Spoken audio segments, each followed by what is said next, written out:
To install WhatsApp on your MacBook Neo, simply go to the Apple App Store, and then in the search function, simply type WhatsApp.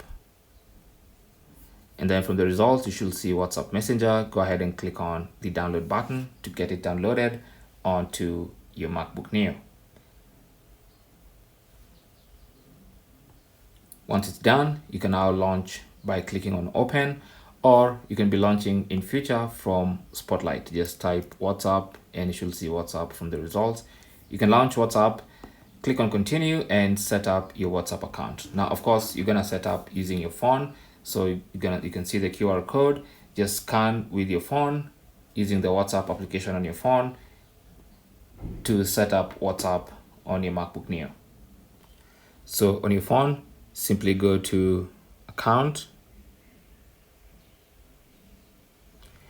Go to settings and then go to linked devices, link a device, and then now you scan that QR code, which I don't want to scan right now, but just scan it, and that's gonna put WhatsApp from your phone onto your MacBook Neo.